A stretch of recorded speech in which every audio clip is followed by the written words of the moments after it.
भारतीय जनता पक्षाचे कट्टर समर्थक व प्रभाग क्रमांक 5 मधील प्रभावी कार्यकर्ते म्हणून ओळख असलेले राजाभाऊ अलोरे यांनी शुक्रवारी शिवसेना एकनाथ शिंदे गटमध्ये जाहीर प्रवेश केला। सोलापूर शहरातील हॉटेल ऐश्वर्या इथं झालेल्या या भव्य कार्यक्रमात सोलापूरचे संपर्क प्रमुख तथा खासदार धैर्यशील माने आणि खासदार ज्योतिताई वाघमारे यांच्या प्रमुख उपस्थितीत हा प्रवेश सोहळा पार पडला। यावेळी शेकडो कार्यकर्त्यांच्या उपस्थितीमुळे कार्यक्रमाला उत्स्फूर्त प्रतिसाद मिळाला।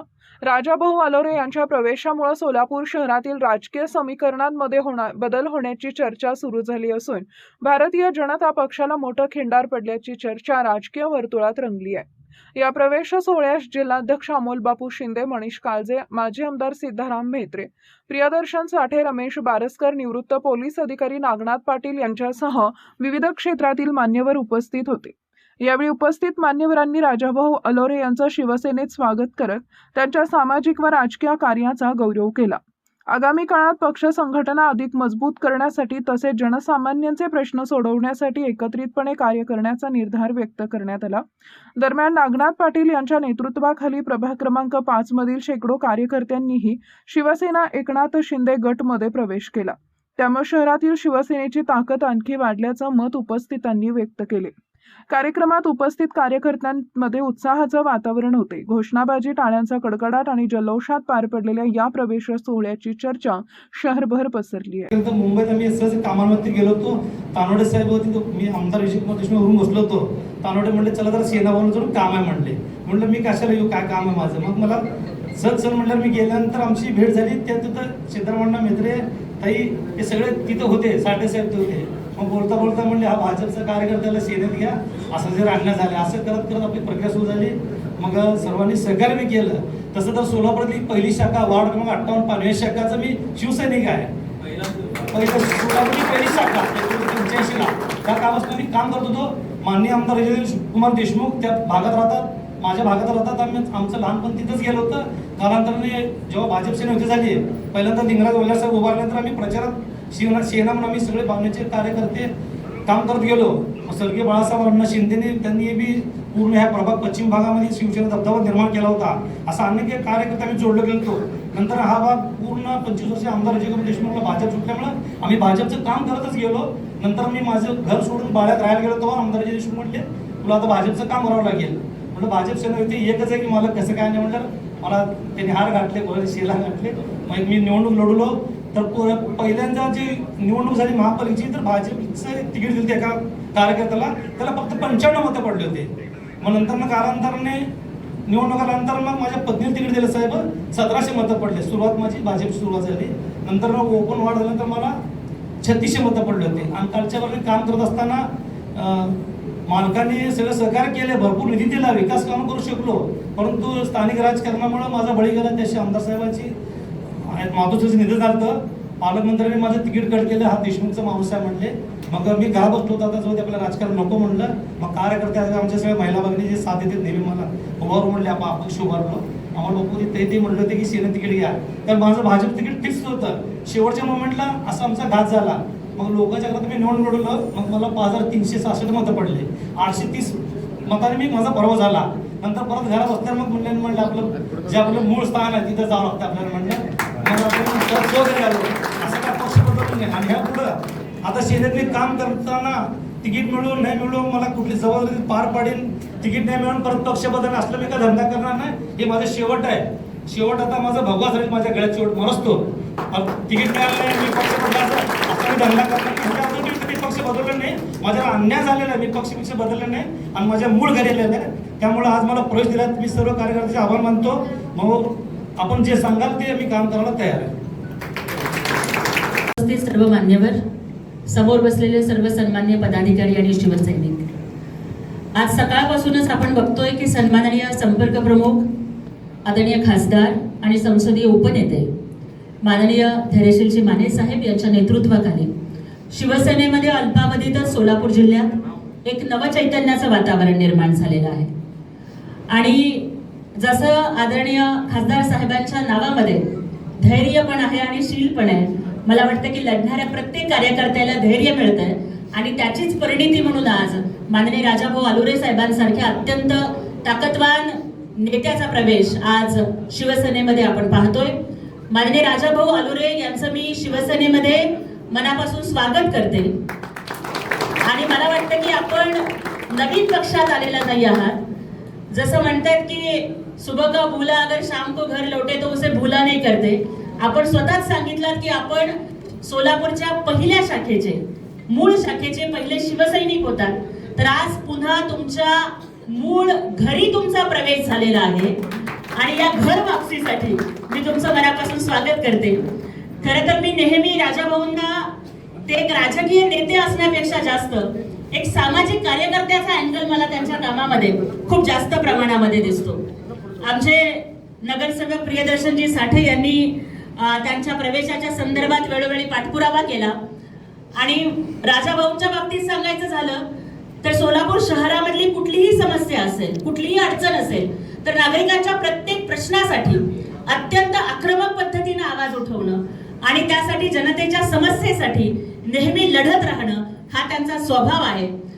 ज्या वेळेला सोलापूर महापालिकेच्या निवडणुकीमध्ये त्यांच्यावरती अन्याय झाला त्याच्यानंतरची त्यांची ती सभा आम्ही पाहिली आणि त्यानंतर मी स्वतः त्यांना म्हणले होते की आता अन्यायाच्या विरोधात जर लढायचं असेल, म्हणजे बघा की रावणाच्या राज्याच्या विरोधात लढायचं असेल तर शिवधनुष्य हातात घ्यावं लागतं. आज त्यांनी जर त्याच वेळेला तो निर्णय घेतला असता तर आज राजाभाऊ महापालिकेत नगरसेवक म्हणून राहिले असते याचा मला पूर्ण विश्वास आहे. पण राज्यात असेल किंवा इतर कुठेही असेल, जिथे संकट तिथे शिवसेना, जिथे आपत्ती तिथे एकनाथ शिंदे साहेब आणि जिथे जिथे अन्याय होतो तिथे तिथे एकनाथ शिंदे साहेबांची शिवसेना ताकदीने उभी राहते आणि त्यामुळेच सर्वसामान्यांसाठी झटणाऱ्या एका प्रामाणिक कार्यकर्त्यावर जर अन्याय होत असेल तर त्यांना सन्मानाने शिवसेनेमध्ये घेऊन आतापर्यंतचा जो काही बॅकलॉग राहिला असेल राजाभाऊ तो तुम्ही काळजी करू नका, मानेसाहेब भरून काढतील आणि अतिशय सन्मानानं आपल्याला या पक्षामध्ये अगणूक दिली जाईल. आणि ज्या पद्धतीने आता अमोल बापूंनी उल्लेख केला की केवळ बाळ्यापुरतं वगैरे नव्हे तर आपल्याला चांगली जबाबदारी आपण देऊन शिवसेना संपूर्ण सोलापूर शहर आणि जिल्ह्यामध्ये पोहोचवण्यासाठी आपण नक्कीच रात्रीचा दिवस करून काम कराल याच्यामध्ये आम्हाला अजिबात शंका नाहीये. आपल्या सोबतच आज आपले जे सगळे समर्थक आज प्रवेशासाठी आलेले आहेत त्याही सगळ्यांचं मी मनापासून स्वागत करते आणि इथून पुढच्या जनतेसाठी आपण जेव्हा जेव्हा लढाल त्या तुमच्या प्रत्येक लढ्यामध्ये शिवसेना आणि आम्ही सगळी नेते मंडळी ताकदीने तुमच्या पाठीशी उभे राहू हा शब्द या ठिकाणी देते आणि पुन्हा एकदा स्वागत करते. जय हिंद, जय महाराष्ट्र. राम ज्यावेळी वनवासाला गेले त्यावेळी ते एका राजाचा राजपुत्र म्हणून गेले होते. पण राजाचा राजपुत्र वनवासाच्या 14 वर्षानंतर ज्यावेळी घरी परतला त्यावेळी ते मर्यादा पुरुषोत्तम राजा राम म्हणून परत आले. तुम्ही तुमच्या घरामध्ये राजाभाऊ परत येत असताना तुमचा राजकीय वनवास संपणार आहे याची खबरदारी शिवसेना घेईल याच्याबद्दल आपण मनामध्ये अजिबात शंका बाळगू नका. एकनाथ शिंदे साहेब हे खऱ्या अर्थानं शब्दाला जागणारा नेता म्हणून त्यांची प्रतिमा आहे. आणि जे जे आज या ठिकाणी वर बसलेली मंडळी आहेत, अगदी ताईंच्या पासून आम्ही सर्वच मंडळी, आम्ही खऱ्या अर्थानं साहेबांच्या विचाराला ताकद देण्यासाठी म्हणून घराघरापर्यंत शिवसैनिक पोहोचवण्याचं काम या ठिकाणी करतोय. सोलापूर जिल्हा हा साहेबांचा लाडका जिल्हा आहे आणि या जिल्ह्यामध्ये परत एकदा डौलानं भगवा फडकावा या भावनेतनं आम्ही सर्वजण या ठिकाणी ताकदीनं कामाला लागलोय आणि आज हत्तीचं बळ पक्षाला या ठिकाणी प्राप्त होतंय. नवीन चेहरा नव्हे, जुनाच चेहरा पण नवीन ताकदीनं आज आपल्यामध्ये परत सामील होत असताना मला मनापासूनचा आनंद आहे की राजाभाऊ तुम्ही येत असताना पक्षाला तर बळ मिळणारच आहे, पण निश्चितच ज्या गोरगरिबांसाठी तुम्ही झटताय त्या सर्वसामान्य माणसासाठी लढा उभा केला. जी मतं पडली ती कुठल्या पक्षाभोवती पडली नाही, राजाभाऊ या नावाभोवती पडलेली मतं आणि त्यांच्या केलेल्या कामाभोवती पडलेली मतं आज शिवसेनेची ताकद वाढवणार आहे. आणि निश्चितच आज त्यांनी बोलत असताना सांगितलं की आता मी ह्याच्या पुढे कुठल्या पक्षात जाणार नाही असं सांगितलं. तुम्ही माणूस भावनिक असतो, अन्यायानं पेटून उठतो, पण अन्यायातनं पेटून उठलेला जखमी वाघ ज्यावेळी खऱ्या अर्थानं मैदानात उतरतो त्यावेळी ज्यांनी अन्याय केला त्यांना सुद्धा पुळताभुई थोडी करतो, हे अनेक उदाहरणार्थ आपण या ठिकाणी बघितलंय. मी निश्चितच या ठिकाणी सांगेन, राजाभाऊ, आज शिवसेनेची ताकद, त्या भगव्याची ताकद आणि धनुष्यबाण बाळासाहेबांच्या विचार, आनंद दिघे साहेबांचा विचार आणि एकनाथ शिंदे साहेबांचं मार्गदर्शन, श्री श्रीकांत शिंदे साहेबांच्या युवा ताकदीची जोड या पक्षाला या ठिकाणी मिळालेली आहे. आणि आम्हा सर्वांची ही जबाबदारी आहे की ही तळागाळापर्यंत पोहोचवायची. आता ही खांद्यावर तुम्ही भगवी पताका घेतली, निश्चितपणे शिवसेना परिवारामध्ये परत एकदा मी आपलं स्वागत या जिल्ह्याचा संपर्क प्रमुख या निमित्ताने या ठिकाणी करतो. आपण शिवसेनेमध्ये एकटे आलेले नाहीत, तर ज्यांच्या ज्यांच्या खांद्यावर आज भगवा आलाय, ज्यांच्या डोक्यावर टोपी आहे, ते सगळे परत शिवसेनेमध्ये तुमच्या बरोबर येत आहेत. मी मनापासून इथं आलेल्या राजा भाऊंच्या बरोबर प्रत्येक नवीन शिवसैनिकाचं सुद्धा इथं स्वागत करतो की तुम्ही भाऊंच्या बरोबर इथं आलात, पण आता ह्या परिवाराचे झालात. इथं आल्यानंतर तुम्हाला आपलं म्हणून घेऊ, पुढची कारकीर्द, पुढची वाटचाल तुम्हा सर्वांच्या बरोबरीनं खांद्याला खांदा लावून ही सर्व मंडळी त्या ठिकाणी करतायत. ज्योतिताईंचं उदाहरण आपल्या डोळ्यासमोर आहे. इथं काम करणाऱ्याला संधी आहे. इथं जात पाहिली जात नाही, धर्म पाहिला जात नाही, गोत्र पाहिलं जात नाही, संबंध पाहिले जात नाही. इथं कर्तृत्व पाहिलं जातं आणि जो कर्तृत्वाच्या जीवावर आपल्या विचारानं ठसा उमटवेल. सय्यद मगाशी तुम्हीच ना, ते मगाशी ते बोलत असताना एकदम तडफदारपणे म्हणले, जात धर्म आणि गोत्र आमचा शिवसेना शिवसेना. ज्या माणसाची ओळखच शिवसेना आहे, ते कुठल्या समाजाचे आहेत हे पक्ष त्या ठिकाणी पाहत नाही. तो माणूस शिवसेनेसाठी वाहून घेतो, त्याला शिवसेना ही 3 अक्षरं खऱ्या अर्थानं आयुष्यभर ओळख निर्माण करून देतात. शून्यातनं विश्व निर्माण करणारी ही मंडळी आज समाजासमोर जात असताना आपल्या सर्वांची ही जबाबदारी आहे की राजा भाऊंसारख्या एका कार्यकर्त्याला, जो अनेक दिवस पीडितांसाठी या ठिकाणी कायमपणे लढा उभा करत राहिला, त्याचे हात बळकट करण्यासाठी ही 3 अक्षरं कायमपणे तुमच्या बरोबर त्या ठिकाणी राहतील, एवढं या निमित्तानं सांगतो. मुलाखती असल्यामुळे फार वेळ न घेता तुम्हाला एवढंच या ठिकाणी मी सांगितलं होतं, साहेब किंवा श्रीकांत साहेब आल्यानंतर आपण त्यावेळेसाठी साहेब घेऊया असं मी त्या ठिकाणी सांगितलं होतं, पण ते म्हणले साहेबांची भेट तेवढी घालून द्या, परिवारामध्ये लवकर घ्या.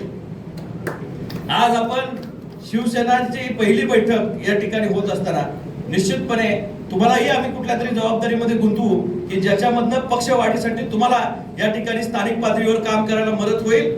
आणि शिवसेनाचं काळ ज्यावेळी तुमच्या बरोबर असेल, त्यावेळी एकनाथ शिंदे साहेब तुमच्या पाठीशी उभे आहेत, त्यांची ताकद तुमच्या पाठीशी उभी आहे. हा धनुष्यबाण तुमच्या बरोबर आहे या ठिकाणी लक्षात ठेवा. आणि धनुष्यबाण ज्याच्या पाठीशी असतो तो ताठ मानेनं त्या ठिकाणी उभा असतो. निश्चितच उद्याच्या काळामध्ये आपण जी स्वाभिमानाची लढाई अतिशय प्रामाणिकपणे या ठिकाणी पुढे नेली, त्याला आपण एकत्रपणे पुढे घेऊन जाऊया एवढंच या निमित्तानं सांगून मुलाखतीला आपण आता गॅप न देता आणि कोणाला घ्यायचं का प्रवेश